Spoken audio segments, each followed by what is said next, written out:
masigasig at mapagpalang umagas mga kaibigan. Ngayon papakita ko sa inyo kung paano ko niluto ang chicken adobo sa Coke mga kaibigan ko. May ingredients chicken, Coke, ayan, sili, and onions, garlic, pepper. At una pong gagawin mga kaibigan, i-marinate po natin ng pepper and salt ang ating chicken. Ayan, di magkiwala yung salt and pepper na yan. Yan lang po mga kaibigan. Tapos, nilagyan ko na konting bitchin. Tapos, after 30 minutes, akin pong ginisa muna ang onion and garlic. Ayan po mga kaibigan. Mikos-mikos na po mga kaibigan hanggat sa maging golden brown yung ating garlic.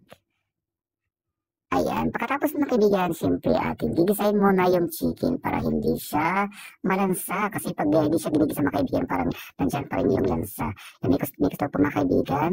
Pag lahat po ay mikos-mikos na maigi. Takpan po natin. Pagkatapos niyan, pag kumulo mga kaibigan yan, mikos-mikos ulit para yung nasa ilalim ay mapunta sa ibabaw mga kaibigan para maluto po lahat ng pantay-pantay. Parang tayong diba, dapat pantay-pantay mga kaibigan na bultatin natin sa lahat ng tao. Ayan po mga kaibigan. Takpan natin ulit. Then, pag kumulo ulit, ating ilalagay na ngayon yung Coke.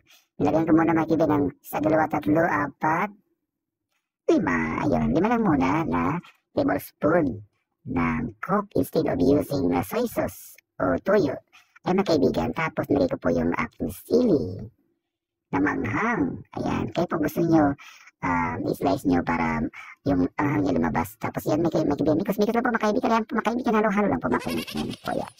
Tapos pagkatapos niyan, siyempre, takpan po natin mga kaibigan. Or, ang ginawa ko mga kaibigan, pag kumulo siya, nilagyan ko ulit ng Coke, inubos ko lang po yung 1/2 na